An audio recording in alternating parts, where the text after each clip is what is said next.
The stagecoach rattled into Petaluma, California on a sweltering August afternoon in 1872, carrying a young woman who flinched at every shadow that fell across the dusty window.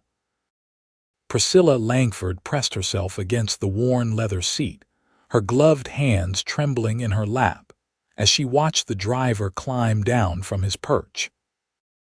She had traveled 3,000 miles from Philadelphia to escape one monster, only to find herself terrified of every man she encountered along the way. The driver opened the door, extending his weathered hand to help her down, and Priscilla recoiled so violently she nearly tumbled backward onto the opposite bench. The man's face registered surprise, then something softer, perhaps pity, before he simply stepped back and gestured to the street. "Welcome to Petaluma, miss," he said quietly, keeping his distance. Priscilla gathered her carpetbag with shaking fingers and descended the steps on her own, nearly tripping over her traveling dress in her haste to put space between herself and the driver. The California sun beat down mercilessly on the small town, so different from the structured streets of Philadelphia.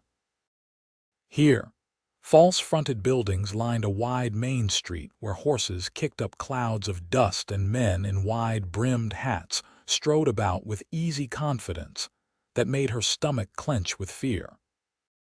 She had come to Petaluma to marry Jeremiah Thornton, a merchant she had never met but who had answered her desperate advertisement in the Matrimonial Times. In her letter, she had been honest about her situation, though not about the details. She needed protection, a home, a name that was not associated with scandal and shame. She had not told him that the very thought of a man's touch made her skin crawl, that she woke screaming most nights, that her father's business partner had left marks on her soul that would never fade. The mercantile stood at the end of the street, according to the directions she had memorized. Priscilla walked quickly, head down, clutching her bag like a shield. Men tipped their hats as she passed, and each gesture made her heart race faster. She could feel their eyes on her, assessing, judging, wanting. By the time she reached Thornton's mercantile, her breath came in short gasps and sweat dampened her collar. The bell above the door chimed as she entered, and a portly man with graying hair looked up from behind the counter. His smile was broad and welcoming, revealing tobacco-stained teeth. "Miss Langford, I presume?" He came around the counter with surprising speed for a man of his size, arms outstretched. "I have been counting the days until your arrival." Priscilla stumbled backward into a display of tinned goods, sending several cans clattering to the floor. The noise made her cry out, and suddenly she was on her knees, arms wrapped around her head, shaking uncontrollably. "Please," she whispered. "Please do not hurt me." There was a long silence. When Jeremiah Thornton spoke again, his voice had lost its warmth.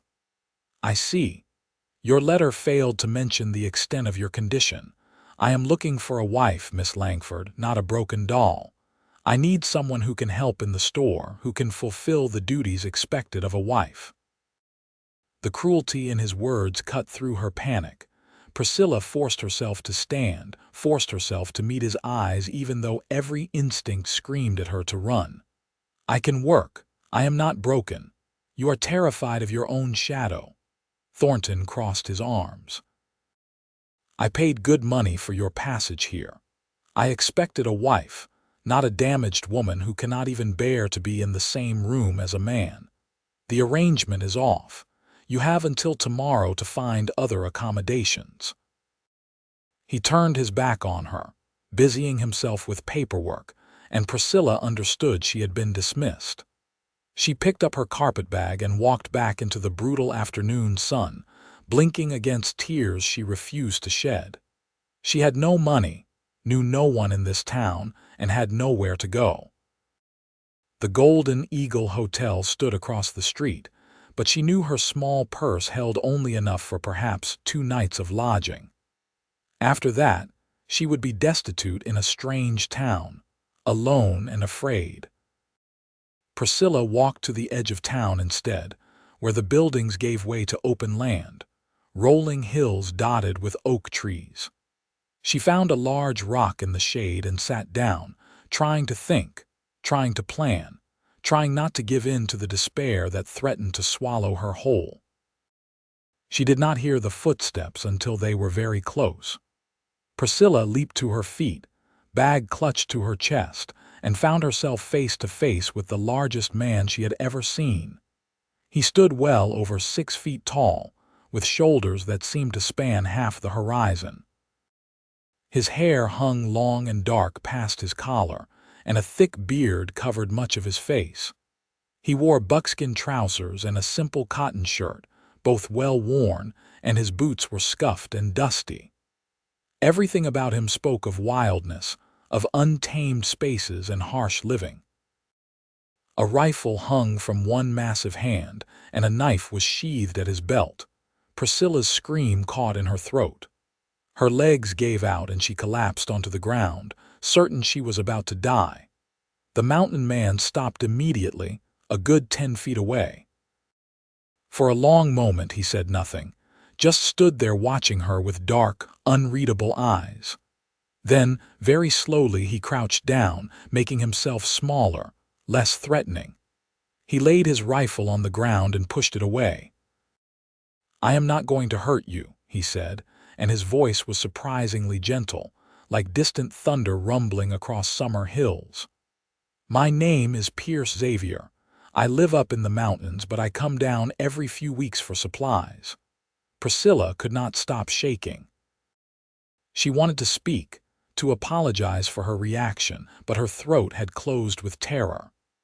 This was exactly what she had feared, being alone and vulnerable with a man who could overpower her without effort. Her vision started to narrow, black spots dancing at the edges. "You are going to faint if you do not breathe," Pierce said calmly. "Breathe with me, in through your nose." He demonstrated, his broad chest expanding. "Out through your mouth." She tried to follow his instructions, gasping and choking at first, but gradually her breathing steadied. The black spots receded. Pierce had not moved from his crouch, had not tried to come closer. "Better," he said. "Are you hurt? Did something happen?" "I am scared of men," Priscilla blurted out, the words escaping before she could stop them. Her voice shook so badly she barely recognized it. "I am sorry. I cannot help it. I am so afraid." Pierce was quiet for a long moment, studying her with those dark, steady eyes. Then he nodded slowly, as if she had answered a question he had been pondering. "I understand. Someone hurt you." It was not a question, but Priscilla found herself nodding anyway. Tears spilled down her cheeks, and she scrubbed at them angrily with her gloves. "I came here to marry Jeremiah Thornton," she said, not knowing why she was confiding in this stranger, only that something about his stillness made her feel less panicked. "But when I could not bear for him to touch me, he sent me away. I have nowhere to go now." "Thornton is a fool," Pierce said flatly, "and a cruel one at that." He rose slowly, telegraphing every movement, and took several steps backward, increasing the distance between them. Then he sat down on the ground, cross-legged, making himself even less threatening. "I cannot stay in town," he said, as if they were having a normal conversation, as if she were not still trembling with fear. "The noise, the people, it makes me feel caged. I have a cabin about 5 miles up into the hills. I built it myself after the war when I could not stand to be around people anymore. It has 2 rooms, a good roof, a garden. There is a stream nearby for water." Priscilla stared at him, not understanding where this was leading. "You need a place to stay," Pierce continued. "I am offering my cabin. You can have 1 room, I will take the other. I will not touch you, will not come near you unless you say it is acceptable. I hunt and trap, so there will be food. You will be safe there." "Why would you do this?" Priscilla's voice came out as barely a whisper. "You do not know me." "Because I know what it is like to be afraid," Pierce said simply. "I came back from the war with my head full of cannons and screaming. I could not sleep in enclosed spaces, could not bear to be touched, jumped at every loud noise. My own family thought I had gone mad. So I came out here to the mountains, and slowly I learned to live with it. I am better now, but I remember what it was like to be that afraid." He met her eyes, and for the first time, Priscilla saw something in a man's face besides threat or desire. She saw understanding, genuine compassion, and a bone-deep weariness that matched her own. "I will wait while you think about it," Pierce said. "Take all the time you need. If you decide no, I will walk you back to town and leave you be. If you decide yes, we can head up to the cabin before dark. Either way, I will not hurt you. I give you my word, and my word is good." Priscilla looked back toward Petaluma, where she had no prospects, no money, and no hope. Then she looked at this massive, gentle-voiced man who sat patiently in the dust, waiting for her to decide her own fate. "If I want to leave," she said slowly, "will you bring me back to town?" "Whenever you ask," Pierce promised. "You are not a prisoner. You are a guest, and you can leave any time you choose." Priscilla took a deep, shuddering breath. Every rational part of her mind screamed that this was foolish, that she would be isolated in the wilderness with a man she did not know, that she would be even more vulnerable than she was now. But something in Pierce Xavier's steady gaze made her want to trust him, made her think that perhaps not all men were monsters. "All right," she whispered. "I will go with you." Pierce nodded, rising slowly to his feet. He collected his rifle and slung it over his shoulder, then gestured toward a sturdy horse tied to a nearby oak tree. "That is Thunder. He is gentle, but I imagine you would prefer to walk." "Yes," Priscilla said, relief flooding through her. "Please." They walked in silence, Pierce keeping a careful distance of at least 6 feet between them at all times. He led the horse by its reins, moving with an easy grace that seemed at odds with his size. The path climbed steadily into the hills, winding between oak trees and over small streams.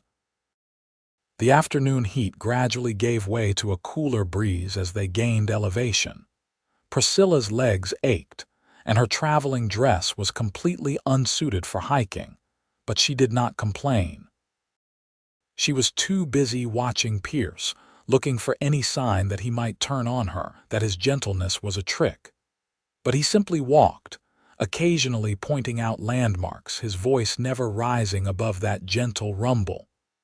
"That ridge to the north, that is where I hunt deer," he said at one point. "The creek we just crossed, it runs all year, even in the driest summers. Good fishing if you like trout." As the sun began its descent toward the western horizon, they emerged into a clearing. A log cabin stood in the center, solid and well-built, with a stone chimney rising from one end. A small garden grew beside it, neat rows of vegetables thriving in the rich soil. Split wood was stacked against one wall, enough to last through multiple winters. Everything spoke of careful planning, of a man who knew how to survive in wild places. "Home," Pierce said simply. He tied Thunder to a post near a small lean-to stable and began unsaddling the horse with practiced efficiency. "You can go inside. The door on the left is yours. There is a bed, a chest for clothes, a chair. It is not fancy, but it is clean." Priscilla climbed the 3 steps to the porch and pushed open the front door. The main room held a large stone fireplace, a rough-hewn table with 2 chairs, shelves lined with supplies, and a rocking chair near the hearth. Everything was orderly, almost military in its precision. 2 doors led off the main room, one on each side.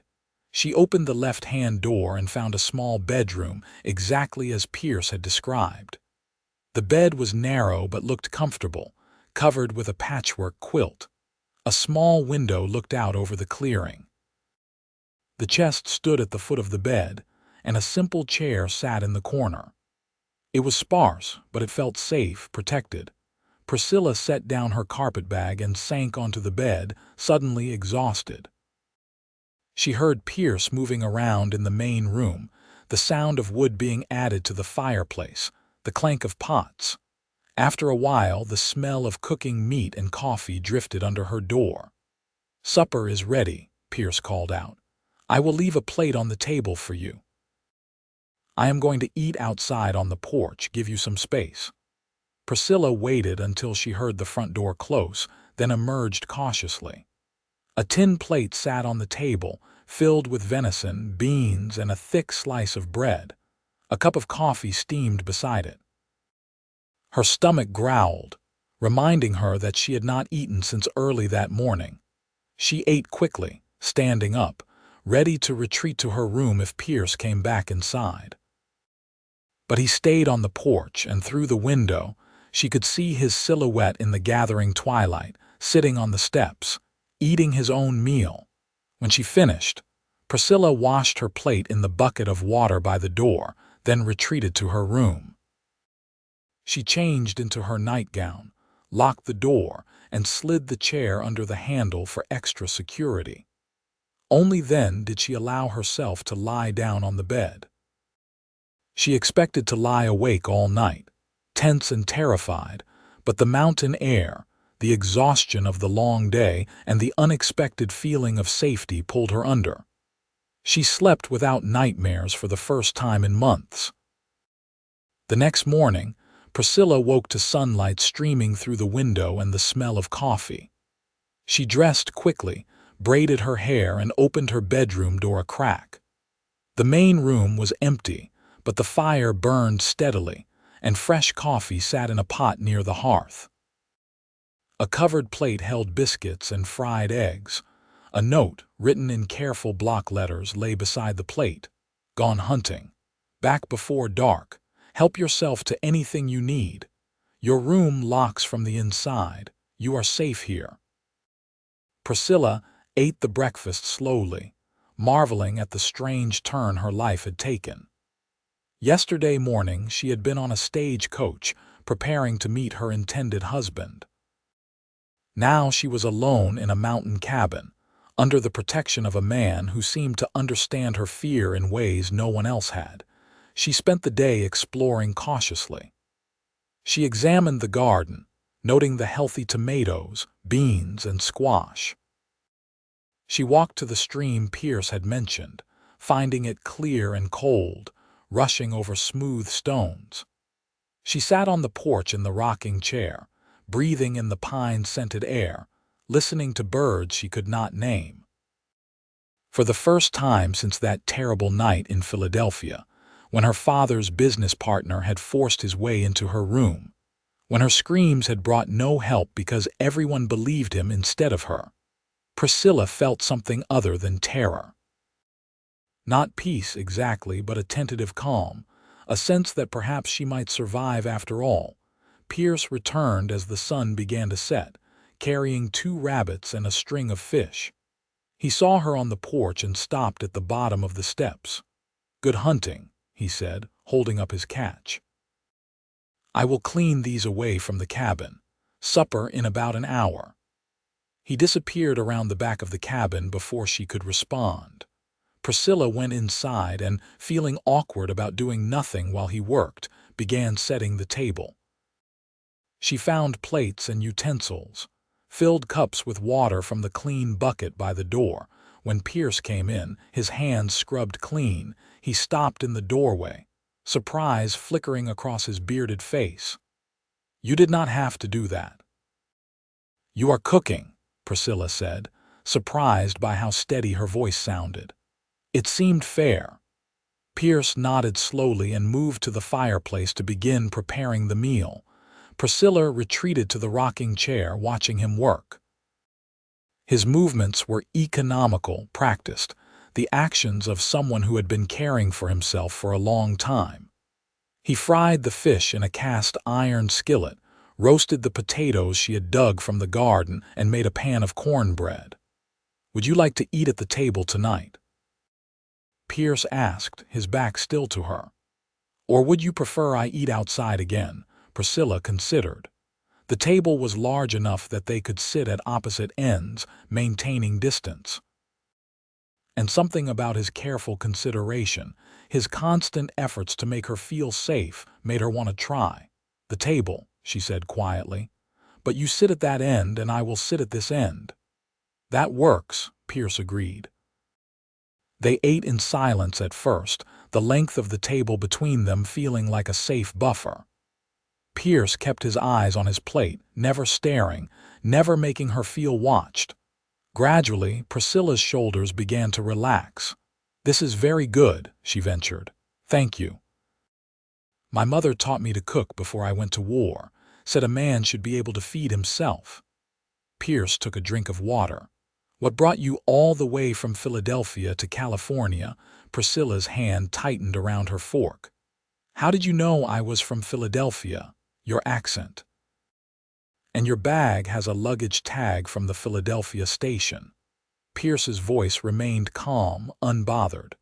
"You do not have to tell me if you do not want to. I am just making conversation." Priscilla was quiet for a long moment, debating. Then, slowly, she began to talk. She told him about her father's death 3 years ago, about how the business partner, Richard Morrison, had taken over the company. She told him about the night Morrison came to her room, drunk and violent, about how he had attacked her, how she had fought him off but not before he had hurt her, terrified her, left her feeling like she might never be whole again.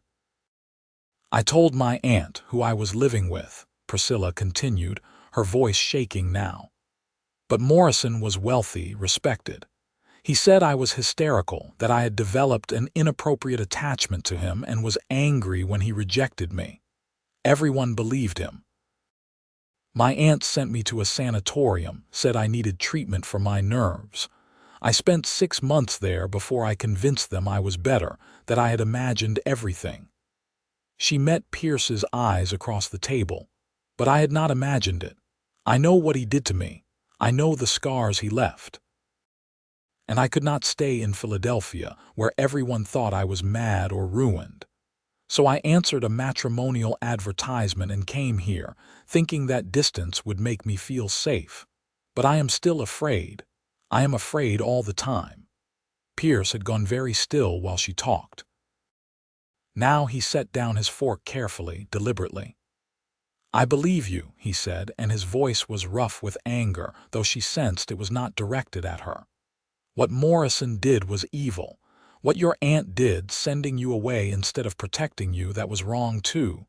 You are not mad. You are not ruined. You are surviving something that would have broken most people." Tears burned in Priscilla's eyes. No one had said those words to her. No one had believed her, validated her pain. "I do not know if I will ever be normal again," she whispered. "Normal is different for everyone," Pierce said. "I have not been normal since Shiloh, since I saw my friends torn apart by cannon fire, since I spent 3 days pinned down in a ditch full of dead bodies, waiting for the fighting to stop. But I learned to live with it. I learned to build a life that I could tolerate, even if it is not the life I once imagined for myself." He stood slowly, gathering his plate. "You have a home here as long as you need one. No expectations, no demands, just safety and time to heal." Over the following weeks, Priscilla began to find her rhythm in the mountain cabin. She woke early, helped prepare breakfast, tended the garden while Pierce checked his trap lines.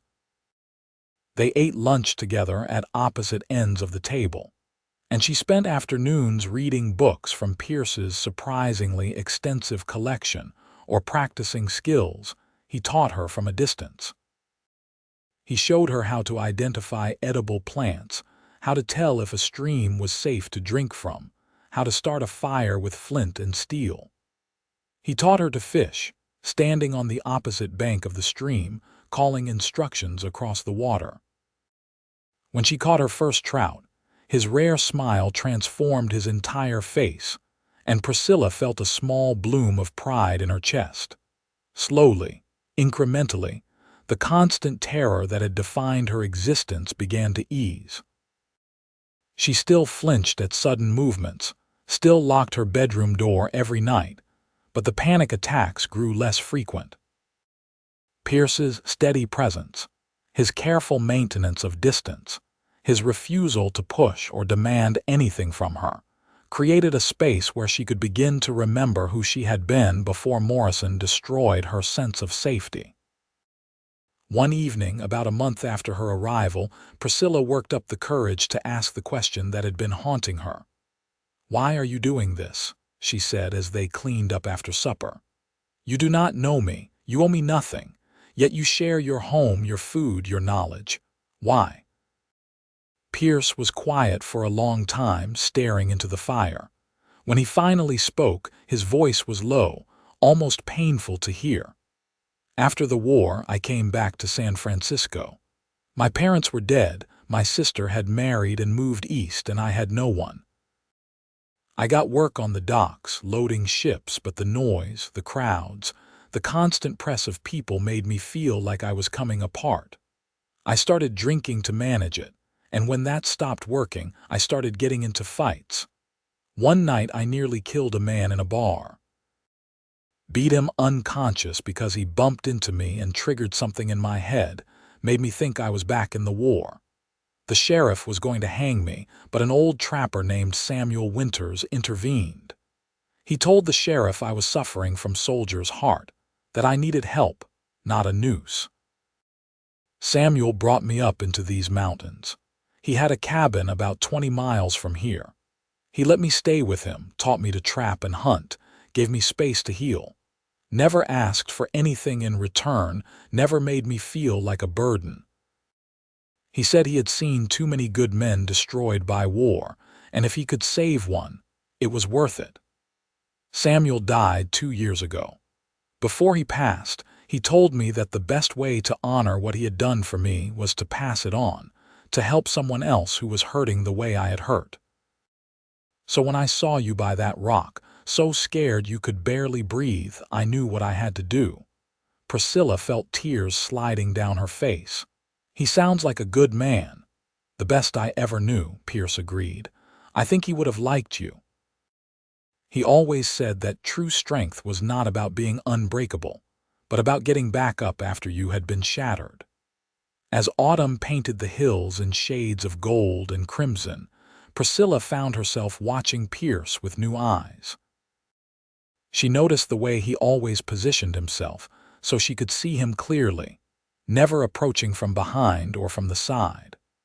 She saw how he modulated his voice, keeping it gentle even when he was frustrated with a broken tool or a trap that had been raided by a clever fox. She recognized the care he took in everything he did for her, from leaving fresh wildflowers on the table to ensuring she had the best portions of meat at dinner. The distance between them at the table began to shrink.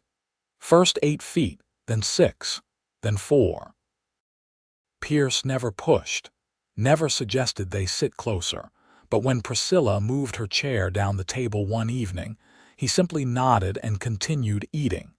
She began to notice other things too.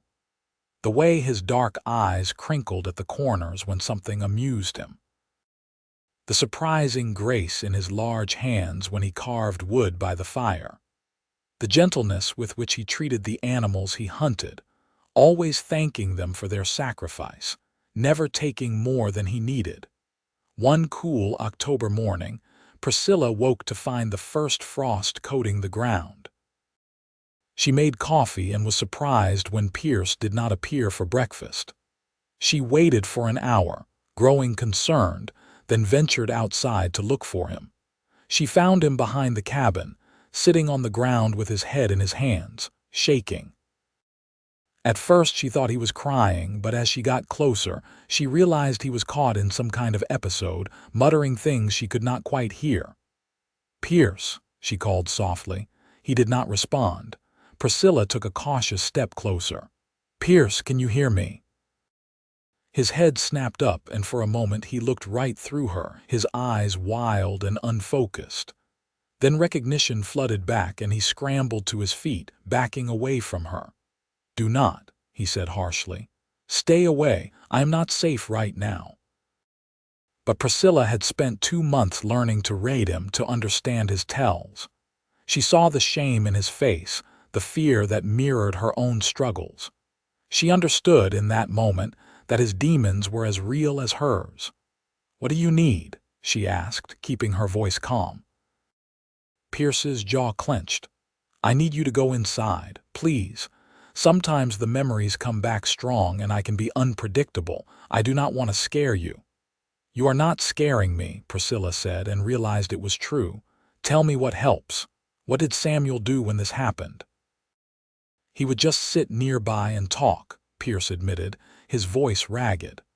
"Remind me where I was, what year it is, that the war is over, but I cannot ask that of you. You are not asking. I am offering."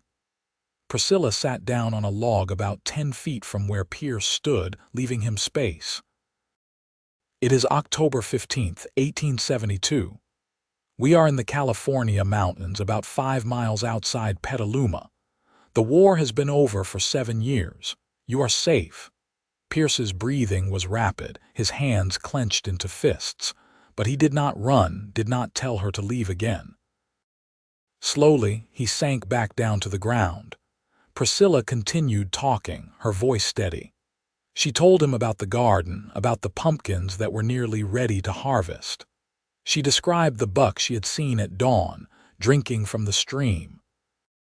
She talked about wanting to learn how to preserve vegetables for the winter, about a book of poetry she had been reading. Gradually, incrementally, Pierce's breathing slowed. The wild look faded from his eyes. He focused on her, really seeing her, and something shifted in his expression. "Thank you," he said quietly. "You have been helping me for months," Priscilla replied. "It is my turn to help you." After that morning, something changed between them. The walls they had each carefully maintained began to lower. They talked more, shared more. Pierce told her about the war, about the friends he had lost, about the guilt he carried for surviving when so many had not. Priscilla told him about her childhood, about her father's kindness, about the dreams she had once held for her future. "I wanted to be a teacher," she confessed one evening as they sat by the fire, closer now than they had ever been, perhaps 3 feet separating them on the long bench. "I loved learning, loved the idea of helping children discover the world through books." But after Morrison, after the sanatorium, those dreams seemed impossible. "Why impossible?" Pierce asked. "You are one of the smartest people I have ever met. You learned everything I taught you faster than I could teach it. You have read almost every book I own and can discuss them in ways that make me see things I missed. Why could you not teach?" "Because I am broken," Priscilla said, the old pain rising up. "Because I cannot even stand to be in the same room as a man without feeling sick with fear." "You are in the same room as me right now," Pierce pointed out gently. "We are 3 feet apart and you are not afraid." Priscilla looked at him, really looked at him, and realized he was right. Somewhere along the way, without her noticing exactly when it happened, Pierce had stopped being a threat. He had become something else entirely. A friend. A companion. Someone she trusted more than she had trusted anyone since her father died. "You are different," she whispered. "No," Pierce said.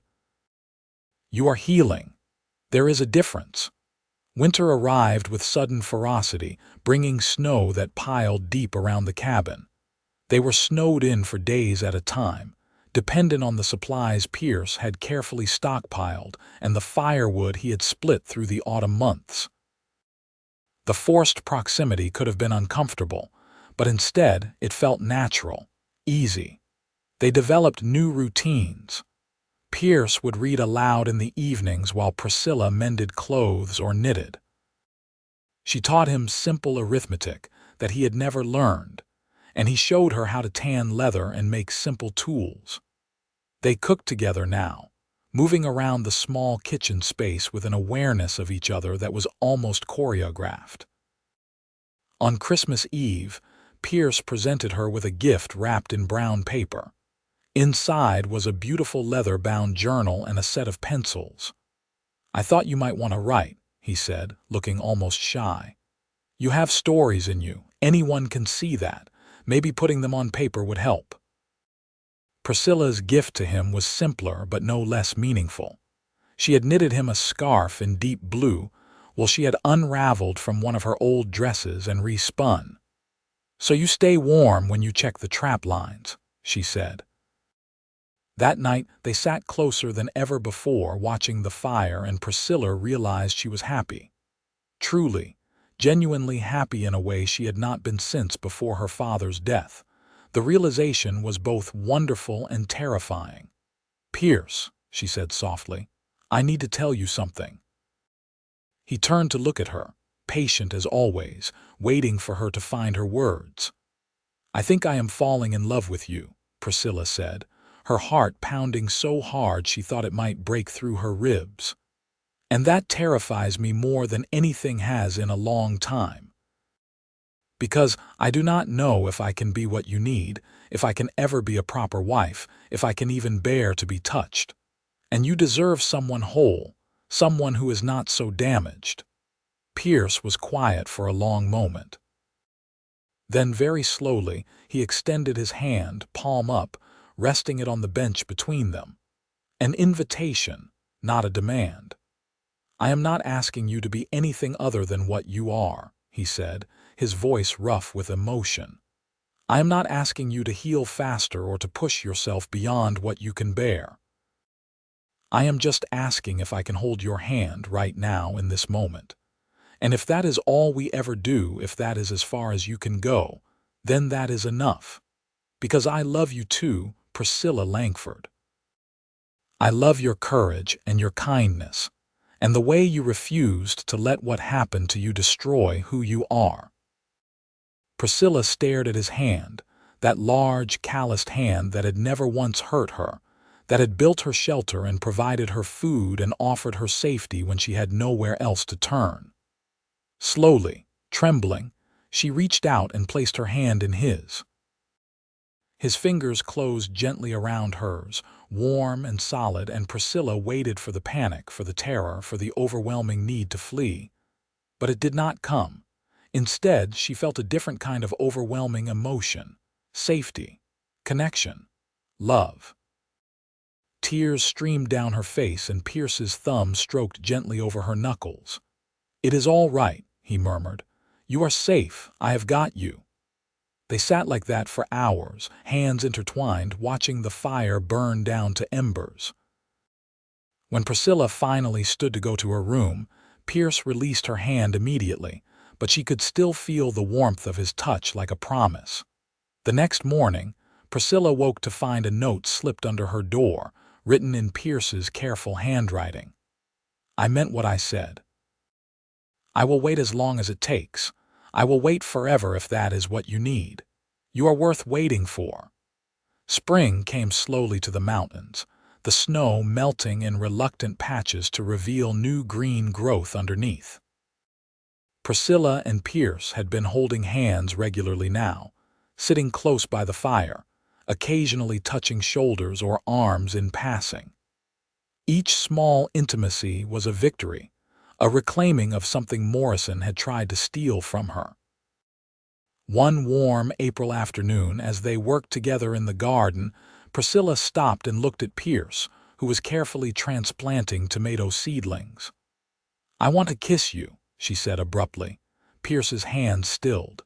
He looked up at her, surprise and hope warring in his expression. "Are you sure?" "I think so," Priscilla said. "But I need you to let me come to you. I need to be the one in control." "Always," Pierce said. He sat back on his heels, waiting. Priscilla wiped her dirty hands on her apron and moved closer. Her heart raced, and part of her brain screamed warnings, but a larger part, the part that had been slowly healing over the past 8 months, knew that this was right. This was Pierce, who had never hurt her, who had kept every promise, who had shown her that not all men were monsters. She leaned down and pressed her lips gently to his. The kiss was brief, chaste, nothing like the violent assault Morrison had forced on her.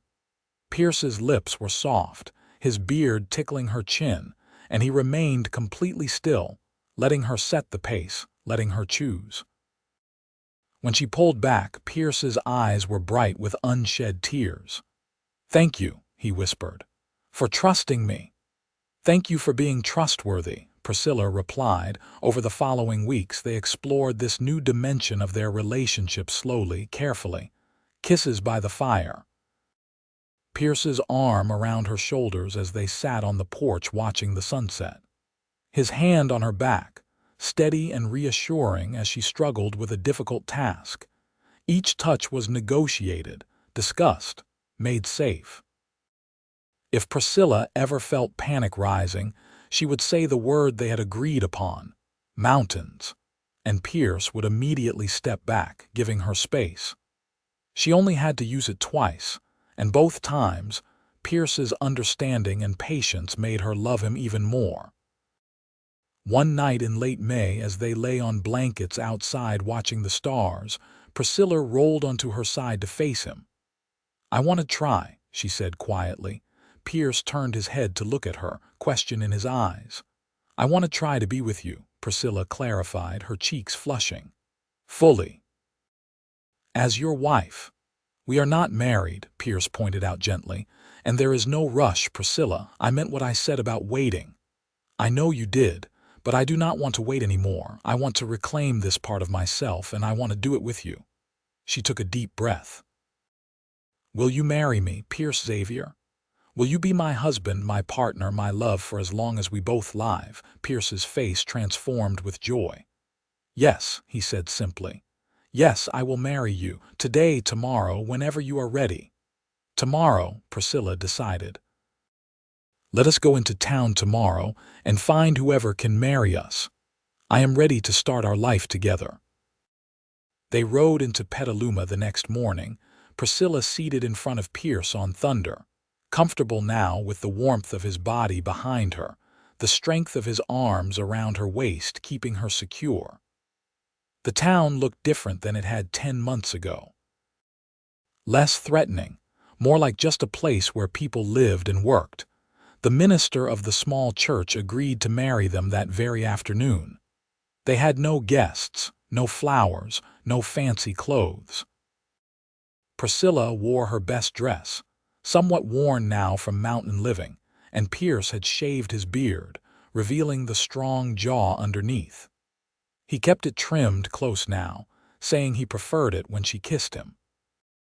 They spoke their vows in the quiet church, promising to honor and cherish each other, to be partners in all things, to face whatever came with courage and love. When the minister pronounced them married, Pierce kissed Priscilla with such tenderness that she felt tears sliding down her cheeks. As they left the church, Jeremiah Thornton was walking past. He stopped, staring at Priscilla in surprise. "Miss Langford, I thought you had left town." "I did," Priscilla said, lifting her chin. "And it is Mrs. Xavier now. This is my husband, Pierce." Pierce, who had heard the story of Thornton's cruelty, simply stared at the merchant with cold eyes until the man flushed and hurried away. "He is not worth your anger," Priscilla said softly. "Maybe not," Pierce agreed. "But he hurt you, and that makes him worth my contempt." They purchased supplies, exchanging genuine smiles and laughter as they debated whether they needed more sugar, or if the honey from Pierce's beehives would suffice. They held hands as they walked through town, and if people stared at the odd couple, the mountain man and his delicate bride, neither of them cared. That night, back in their cabin, Priscilla was nervous but no longer terrified. Pierce lit candles and built up the fire, making their bedroom warm and welcoming. He had moved his few belongings into what had been her room, the one with the better window, the nicer view. "We go at your pace," Pierce reminded her, sitting on the edge of the bed. "We stop whenever you need to stop. This is about love, Priscilla, not about anything else." She nodded, moving to stand before him. "I know, I trust you." What happened next was slow, tender, nothing like the violence Morrison had inflicted. Pierce was patient beyond measure, checking in with her constantly, letting her guide every step. When Priscilla did panic briefly, overwhelmed by a sudden memory, Pierce immediately stopped, held her, talked her through it until her breathing steadied. "We can wait," he said. "We have all the time in the world." "No," Priscilla said, wiping her tears. "I want this. I want to replace those memories with good ones. I want to know what this is supposed to feel like." They continued, and this time there was no panic, only connection, only love. Afterward, as Priscilla lay in Pierce's arms, feeling safe and cherished and whole, she realized that Morrison had not broken her after all. He had hurt her, yes, traumatized her, yes, but she was still herself, still strong, still capable of love and trust and joy. "Thank you," she whispered into the darkness. "For what?" Pierce's voice rumbled in his chest beneath her ear. "For waiting, for believing in me, for showing me that I could heal." "You did the healing," Pierce said, pressing a kiss to the top of her head. "I just provided a safe place for it to happen." The years that followed were not without challenges. Priscilla still had occasional nightmares, and Pierce still struggled with his own demons from the war. But they faced everything together, supporting each other, loving each other through the difficult moments. In the spring of 1874, Priscilla discovered she was pregnant. The news brought both joy and terror. Pierce held her through her fears about whether she could be a good mother, whether her trauma would affect their child, whether she was strong enough for this. "You are the strongest person I know," Pierce told her, "and you are going to be an amazing mother." Their son was born in December, delivered by a midwife from Petaluma whom Pierce had brought to the cabin a month before the due date.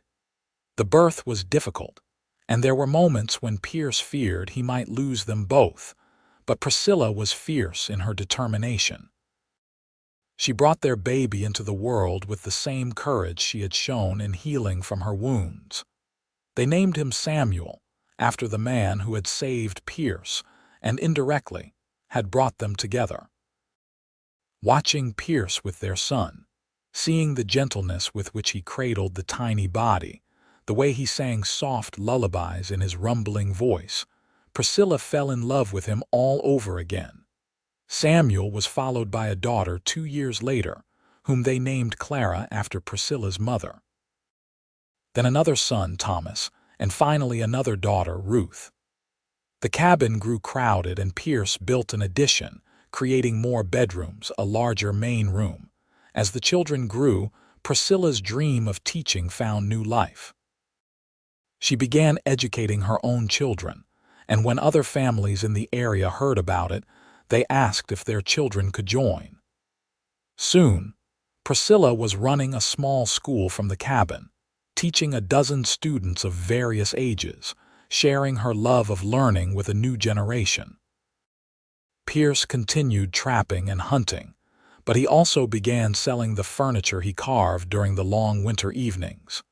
His work was beautiful, strong, and elegant, and people came from Petaluma and even further to commission pieces from him.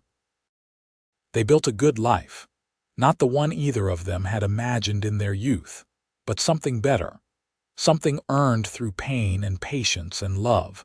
On their 10th anniversary, Pierce and Priscilla sat on the porch watching the sunset, their children playing in the yard below. Samuel, now 9, was teaching 6-year-old Thomas how to fish in the stream. Clara, 8, was reading a book under a tree while 4-year-old Ruth picked wildflowers nearby. "You ever regret it?" Priscilla asked, leaning into Pierce's side. "Saddling yourself with a broken woman and 4 noisy children instead of the quiet mountain life you had before." Pierce wrapped his arm around her shoulders, pulling her close. "You were never broken," he said firmly. "You were wounded, but you healed. And as for the children, they are the greatest gift you have ever given me, aside from your trust and your love." "I was so afraid," Priscilla remembered. "That day by the rock when you found me, I thought my life was over. I thought I would never feel safe again, never be able to trust anyone. "I know," Pierce said.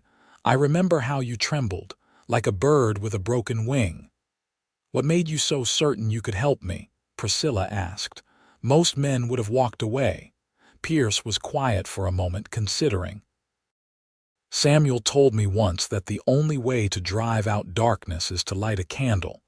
You had so much darkness around you that day, and I thought maybe I could be a candle for you the way he was for me. I did not know if it would work. I just knew I had to try." "I am glad you did," Priscilla said softly. "You saved my life, Pierce Xavier." "No," Pierce corrected, tilting her face up to kiss her gently. "You saved your own life. I just gave you a safe place to do it." As the sun dipped below the horizon, painting the sky in shades of orange and gold, their children's laughter echoed across the clearing. Inside the cabin, a fire crackled in the hearth, and dinner waited on the table. It was an ordinary evening, filled with ordinary moments, but to Pierce and Priscilla, it was everything. They had both come to these mountains broken, haunted by pasts they could not change. But together, with patience and love and unwavering commitment to each other's healing, they had built something extraordinary. Not a fairy tale, but something better. A real love, tested and proven, strong enough to weather any storm.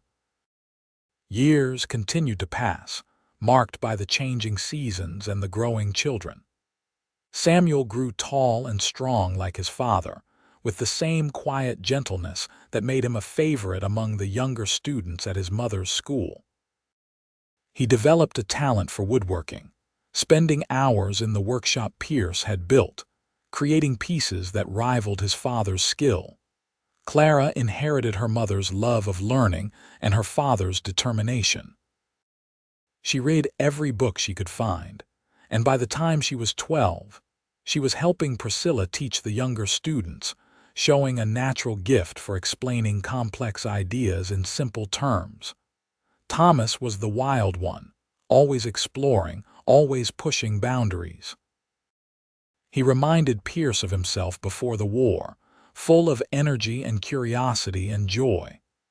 Pierce taught him to track and hunt, to read the forest signs, to respect the land that provided for them. Ruth, the baby, was gentle and artistic. She spent hours drawing pictures of the mountains, the animals, her family. Priscilla framed her daughter's artwork and hung it throughout the cabin, proud of the way Ruth saw beauty in everything. The school grew over the years until Priscilla was teaching nearly 20 students. Pierce built a separate building for it, a one-room schoolhouse like the ones sprouting up all over the West. The community came together to help, recognizing the value of having an educated teacher in their midst. In 1882, when Samuel was 17 and preparing to head to San Francisco to apprentice with a furniture maker, Priscilla stood in the doorway of his room, watching him pack his belongings.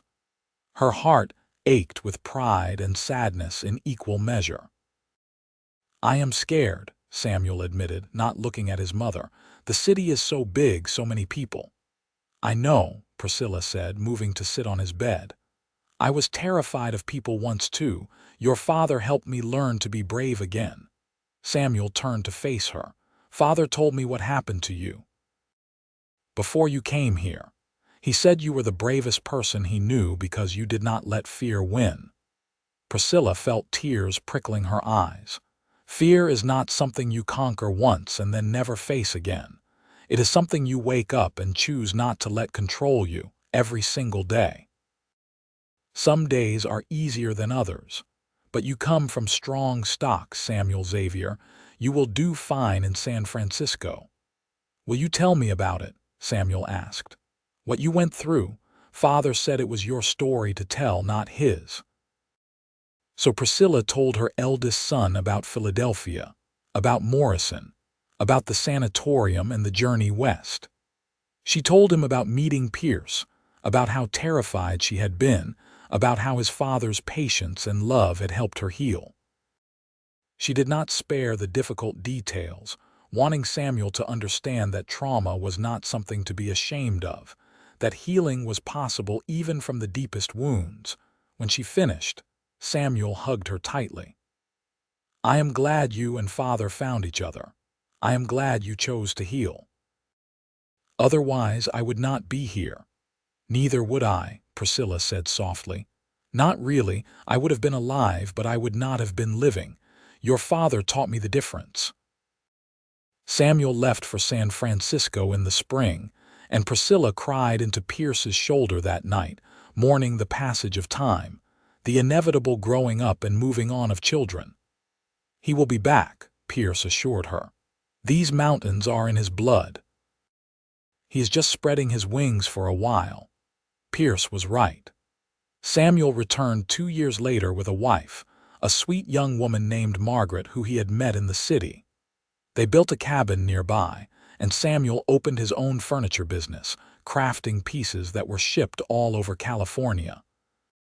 Clara, at 18, shocked everyone by announcing she wanted to go to the new teachers' college in Sacramento. "I want to be a real teacher like Mother," she explained. "I want to learn everything I can and then come back and make our school even better." Thomas, predictably, had no interest in formal education beyond what his mother provided.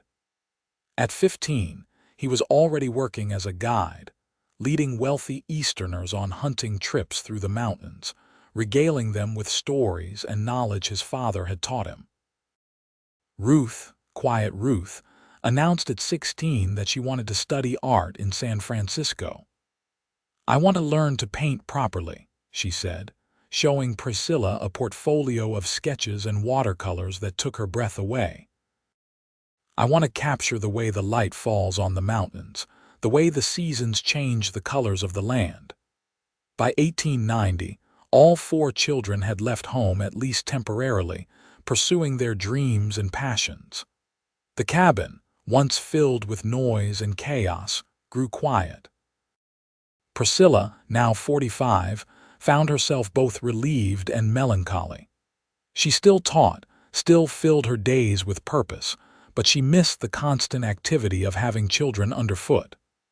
"We did well," Pierce said one evening as they sat in their favorite spot on the porch. He was 50 now, his dark hair streaked with silver, his body still strong but bearing the marks of decades of hard mountain living. 4 good children, all finding their way in the world. "We did," Priscilla agreed. She looked at her husband, still the most handsome man she had ever known, even with the lines around his eyes and the silver in his beard. "Do you ever wish we had stayed in the city, lived a more conventional life?"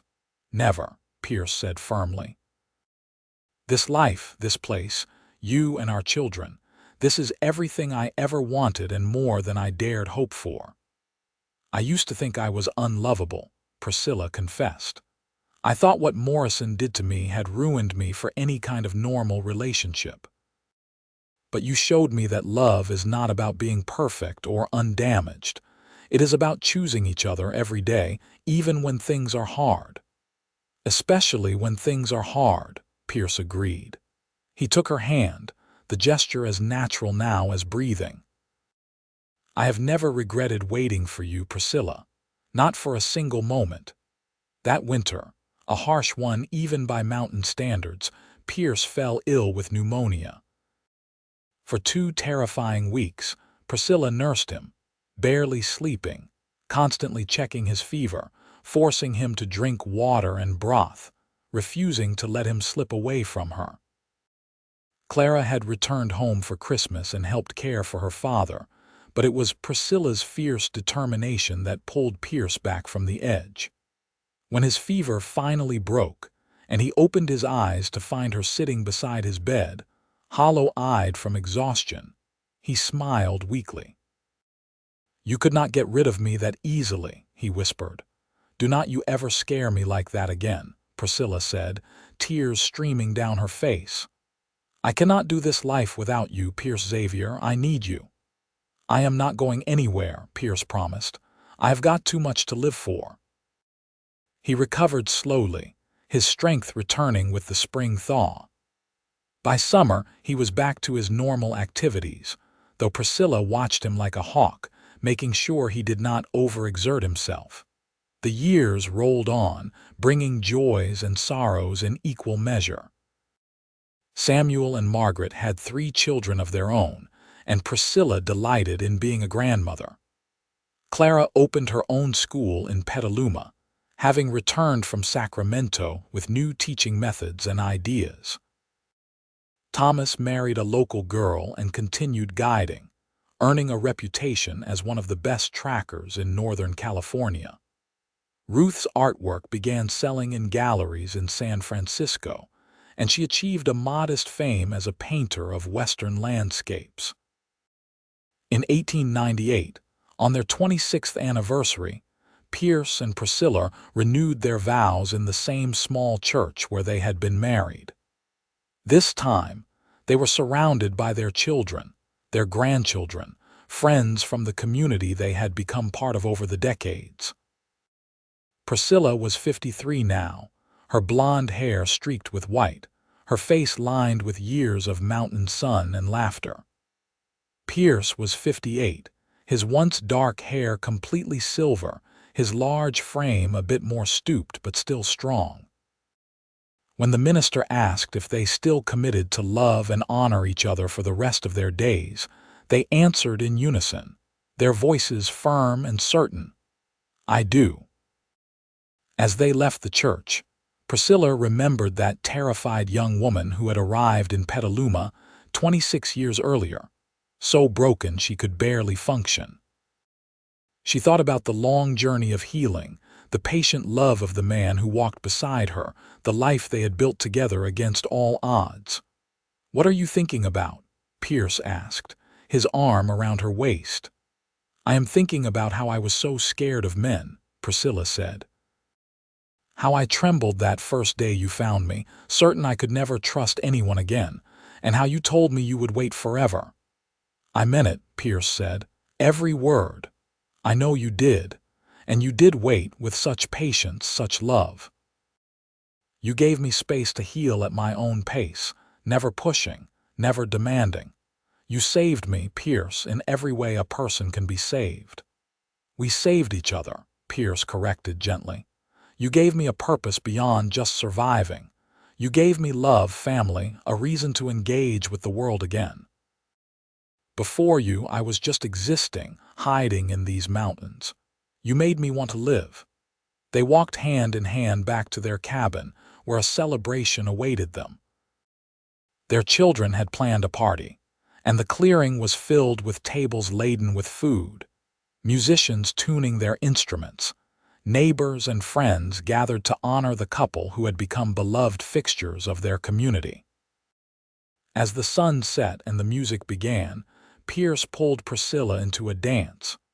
She had been afraid to dance at their wedding, uncomfortable with that much closeness, that much physical contact. But now she moved easily in his arms, trusting him completely, secure in his love. "I love you," she said, looking up into his familiar face. "I love you too," Pierce replied. "Forever and always." Their grandchildren ran laughing through the crowd, and their children danced and celebrated. Under the stars, in the shadow of the mountains that had given them both sanctuary, Pierce and Priscilla Xavier held each other close and were grateful for every moment, every challenge, every joy that had brought them to this perfect evening. The following years were gentle ones, filled with the quiet pleasures of a life well lived. Pierce taught his grandsons to hunt and trap, passing on the skills Samuel Winters had taught him so long ago. Priscilla continued teaching until she was 60, finally retiring to focus on writing down the stories of the old-timers in the area, preserving the history of their community for future generations. They celebrated their 30th anniversary in 1902, their 35th in 1907. Their children joked about the two of them becoming fixtures of the landscape, as permanent as the mountains themselves. In the spring of 1909, Pierce, now 70, told Priscilla he was ready to slow down even more. "I am tired," he admitted, though he smiled as he said it. "Not in a bad way. Just ready to spend my days sitting on the porch with my beautiful wife, watching the world go by." "That sounds perfect," Priscilla agreed. She was 64 now, her body not as spry as it once was, but her mind still sharp, her heart still full of love for this man who had changed her life. They spent that summer doing exactly what Pierce had suggested, sitting together on the porch, holding hands, sharing memories, watching their grandchildren and great-grandchildren play in the clearing where they had built their life together. In early autumn, Pierce had another bout of pneumonia, and this time, Priscilla knew with a deep, aching certainty that he would not recover. She sat beside his bed, as she had done so many times over the decades, holding his hand, talking to him, making sure he knew he was loved. "I am not afraid," Pierce told her one lucid evening, his voice weak but steady. "I have had a good life. Better than I ever dreamed possible when I came back from that war, thinking I was too broken to ever be whole again. You gave me everything, Priscilla." "You gave me everything too," Priscilla said, tears sliding down her weathered cheeks. "You showed me that love was possible, that I could be more than my fear and my trauma. You waited for me when anyone else would have given up. Waiting for you was the easiest thing I ever did," Pierce said. "Because I knew from that first day by the rock, when you were so scared you could barely breathe, that you were worth it. Worth any amount of time, any amount of patience." Their children gathered as word spread that Pierce was failing. They came from San Francisco and Petaluma, from the surrounding mountains, filling the cabin with their presence, their love. They took turns sitting with their father, sharing favorite memories, thanking him for the life he had given them, for the love he had shown their mother, for the example he had set. On a cool October evening, as the sun set behind the mountains in a blaze of orange and gold, Pierce Xavier passed peacefully from the world, surrounded by his family, his hand clasped in Priscilla's. The grief was crushing, but Priscilla bore it with the strength Pierce had always known she possessed. At his funeral, attended by what seemed like the entire county, she stood and spoke about the mountain man who had saved a terrified young woman, who had taught her about patience and love and healing. "He told me he would wait forever," Priscilla said, her voice carrying clear across the crowded church. "And he kept that promise. He waited while I learned to trust again, to love again, to be whole again. He gave me space to heal and time to find my courage. He was the best man I ever knew, and I will be grateful for every day we had together until I draw my last breath." The years after Pierce's death were difficult but not unbearable. Priscilla had her children, her grandchildren, her great-grandchildren. She had the school she had built, the community she was part of, the mountains that had become her home. And she had the memories, decades of love and laughter and partnership that sustained her through the lonely nights. She lived another 8 years, passing peacefully in her sleep in the spring of 1917 at the age of 72. Her children found her in her bed, a smile on her face, clutching a photograph of Pierce that had been taken on their 25th anniversary. They buried her beside Pierce on the hill overlooking the cabin, under the oak tree where they used to sit and watch the sun set. On her headstone, beneath her name and dates, their children inscribed words that captured the essence of her life. She was afraid, so he waited. She healed and they loved. Forever. The cabin still stands in those California mountains, maintained now by Pierce and Priscilla's descendants, a reminder of the power of patience, the possibility of healing, and the enduring strength of a love that refused to give up. The story of the mountain man and the broken bride became legend in those hills, passed down through generations as an example of what true love looks like. It is not perfect. It is not easy. It is choosing someone every day, waiting for them when they need time, supporting them through their healing, and building a life together one patient moment at a time.